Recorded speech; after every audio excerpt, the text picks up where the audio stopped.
नायडू ने भी अपना पदभार संभाल लिया है और कार्यभार संभालने के बाद उन्होंने कहा कि सरकार हवाई किरायों को सस्ता करने पर फोकस करेगी। उनसे खास बातचीत की है हमारे संवाददाता रोहन सिंह ने, देखिए।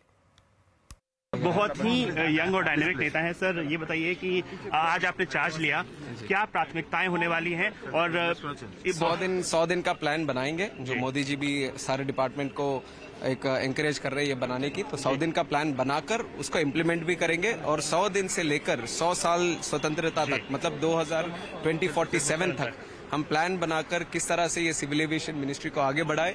और हमारी प्राथमिकता है कि जो आम आदमी है, आम नागरिक है इस देश में, उसको एयर ट्रैवल किस तरह से जोड़ा जाए, तो उसके ऊपर हमारे किरायों पर कैसे लगाम लगाएं? किरायों पर बहुत ज्यादा इशू बन रहा है आजकल की, सारे रूट्स के जो प्राइसेस हैं बहुत बढ़ गए।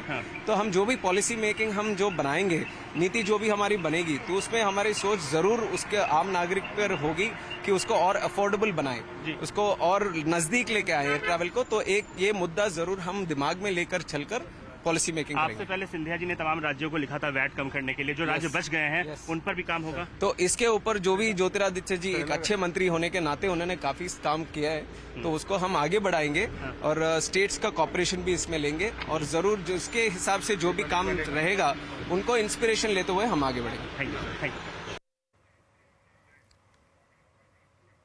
पेमा खांडू एक बार फिर अरुणाचल प्रदेश के मुख्यमंत्री बन गए हैं। राज्यपाल केटी परिनायक ने केंद्रीय गृह मंत्री अमित शाह, बीजेपी के वरिष्ठ नेता जेपी नड्डा और कई अन्य नेताओं की मौजूदगी में उन्हें शपथ दिलाई। चाउना मीन उप मुख्यमंत्री बने हैं। खांडू के साथ कुल 11 नेताओं ने मंत्री पद की शपथ ली है। बीजेपी ने 60 विधानसभा सीट में से 46 पर जीत हासिल करके तीसरी बार अरुणाचल प्रदेश की सत्ता में वापसी की है। इससे पहले बुधवार को खांडू को अरुणाचल प्रदेश में बीजेपी विधायक दल के नेता के रूप में सर्वसम्मति से चुना गया था। आपको बता दें, खांडू 2016 में पहली बार मुख्यमंत्री बने थे।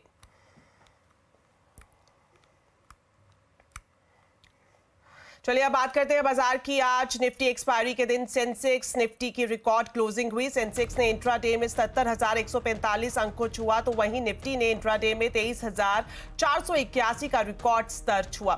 सेंसेक्स 204 अंक और निफ्टी 76 अंक चढ़कर बंद हुए। मार्केट का पूरा हाल अब समझते हैं सुमित से। तो सुमित, बताएं आज की हाईलाइट्स। देखिए, आज भारतीय बाजारों के लिए बढ़िया रिकॉर्ड का सिलसिला जो था वो तो बना ही रहा, चाहे मिड कैप इंडेक्स हो। 7वां दिन लगातार मिड कैप इंडेक्स में खरीदारी देखने को मिली। ब्रॉडर मार्केट्स के साथ साथ फ्रंटलाइन इंडेक्स में भी खरीदारी थी। हालांकि सेकंड हाफ तक निफ्टी बैंक थोड़ा सा लाल निशान जरूर गया, लेकिन अदरवाइज निफ्टी और सेंसेक्स की एक रिकॉर्ड स्तरों पर फ्लैट साइड पे क्लोजिंग होते हुए दिखाई पड़ी। अच्छा जो मूव था वो कैश मार्केट के शेयरों में था, इसलिए स्मॉल कैप मिड कैप आपको अच्छे दिखाई पड़ेंगे। एडवांस डिक्लाइन एडवांसेस के फेवर में था।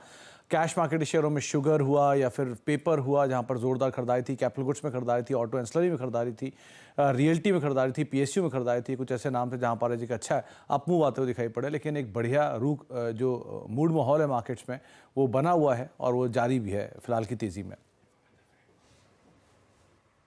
ओके सुमित, ये भी जानना चाहेंगे किन सेक्टर्स और शेयर्स में सबसे ज्यादा एक्शन दिखाई दिया?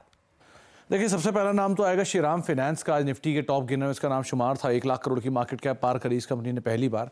HDFC लाइफ आज इंश्योरेंस स्पेस में न्यूज़ फ्लोज के बीच में यहाँ पर खरीदारी देखने को मिली। डीवी स्लैब 3% ऊपर रहा। M&M 2.5% का उछाल यहाँ बनता हुआ दिखाई पड़ा। गिरने वाले शेयरों में हिंदुस्तान यूनिलीवर 1.5% नीचे, आयशर मोटर 1% नीचे, एक्सिस बैंक 1% नीचे, ब्रिटानिया 1% नीचे कामकाज करता हुआ दिखाई पड़ा।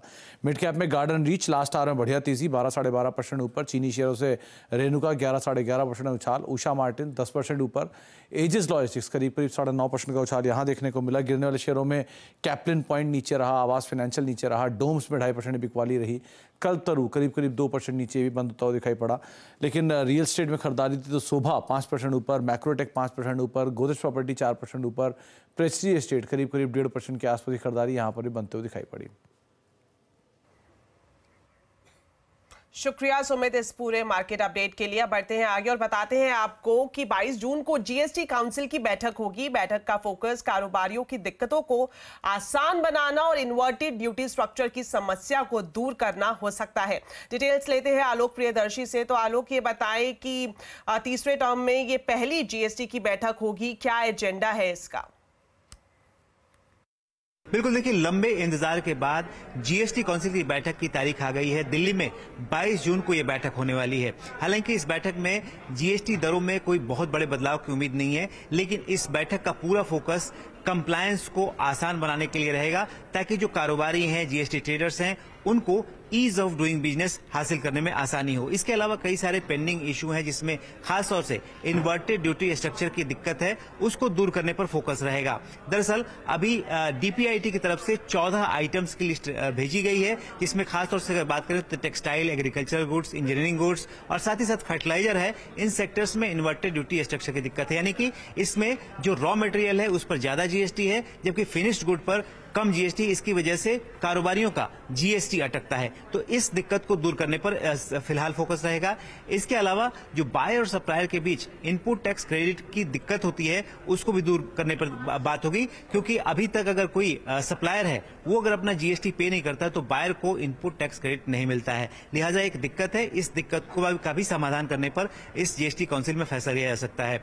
इसके अलावा कई सारे क्लैरिफिकेशन आ सकते हैं, कई सेक्टर से जुड़े हुए, टेलीकॉम सेक्टर है, इसमें शिपिंग सेक्टर है और एविएशन सेक्टर है, इससे जुड़े हुए कई सारे क्लैरिफिकेशन इस जीएसटी काउंसिल की बैठक में आ सकते हैं। और साथ ही साथ जो एक बहुत बड़ा पेंडिंग मुद्दा है ऑनलाइन गेमिंग का, हालांकि इसमें अभी कोई बहुत बड़े फैसले की उम्मीद नहीं है, लेकिन ये माना जा सकता है कि जो 28% जीएसटी है उसको रिव्यू करने पर चर्चा हो सकती है। लेकिन जहां तक हमारे सूत्र बता रहे हैं कि बजट के बाद जो जीएसटी काउंसिल की बैठक होगी उसमें ऑनलाइन गेमिंग पे जो 28% जीएसटी है या फिर रेट्रोस्पेक्टिव टैक्स का मसला है, उस पर चर्चा होने की संभावना है।